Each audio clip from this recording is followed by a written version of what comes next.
Greetings. Welcome back to the channel Humanity, Facts and Mysteries. When we talk about ancient civilizations, we usually talk about survivors, those whose names pass through textbooks, monuments, and national myths. Egypt, Rome, China, Mesopotamia. Their stories feel inevitable, as if history itself chose them to endure.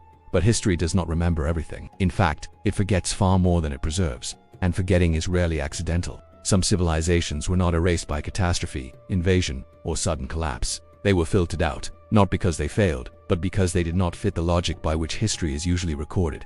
To be remembered, a civilization must leave behind more than people and culture. It must leave behind power structures that later systems recognize as meaningful. Centralized states, dynasties, official chronicles, monumental architecture, and expansion through force create records that are easy to catalog.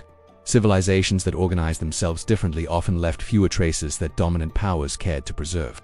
Many ancient societies functioned without rigid hierarchies or permanent capitals. Authority was local. Knowledge was transmitted through practice rather than institutions.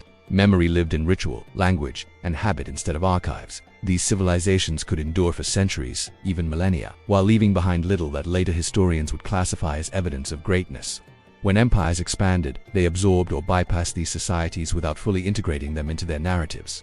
Administrative systems documented what could be taxed, governed, or mobilized. What did not serve these purposes was ignored. Over time, this selective recording created a distorted map of the past. Regions dense with human activity appear empty. Long-lived cultures appear marginal. Complexity without centralization becomes invisible.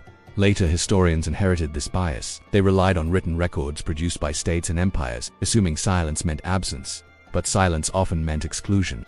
A civilization that did not define itself through conquest was difficult to rank.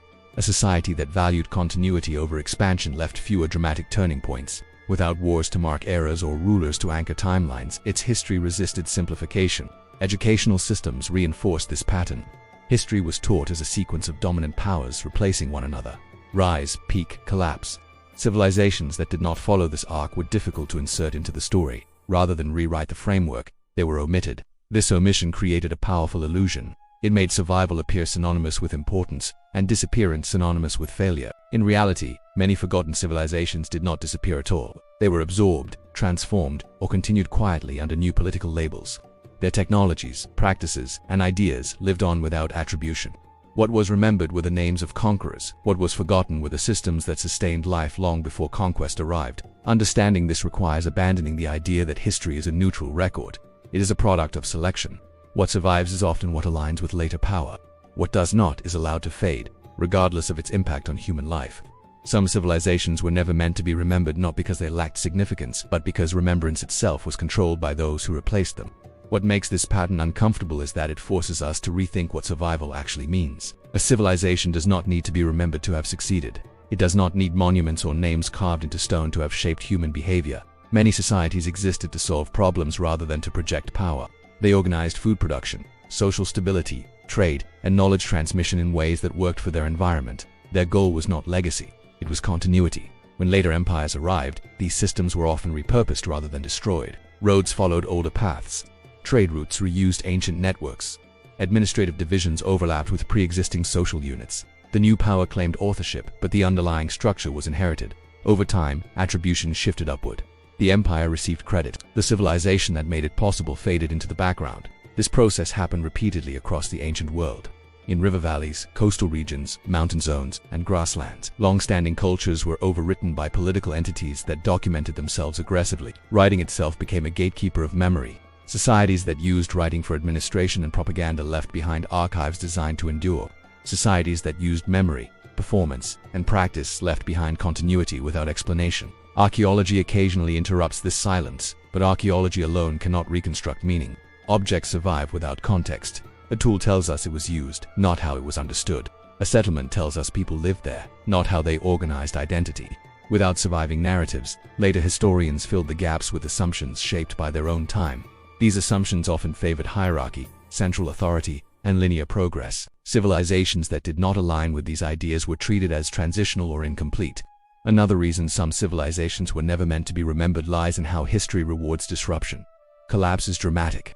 Conquest is visible. Transformation without rupture is quiet. A society that slowly adapts, merges, and continues under new names does not create a clear endpoint. Without an endpoint, there is no story to tell. Histories prefer beginnings and endings. They prefer founders and falls. Civilizations that blur these boundaries resist narration. They persist in fragments rather than chapters. Colonial and modern academic systems inherited this preference. Funding, education, and public interest gravitated toward civilizations that could be packaged into recognizable arcs. Forgotten civilizations were not always unknown. They were inconvenient.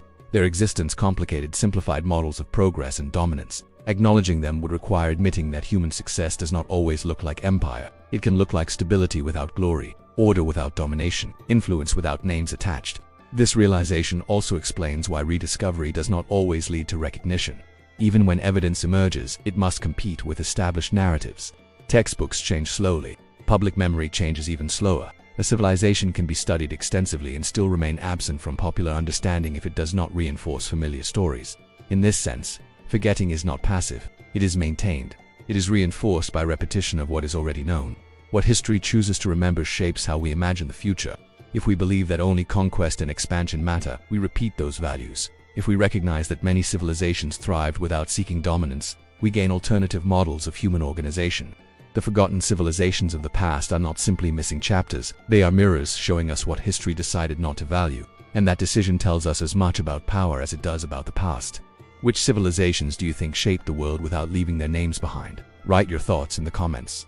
Stay with humanity, facts and mysteries, because history is not only written by the victors, it is also shaped by what they chose to forget.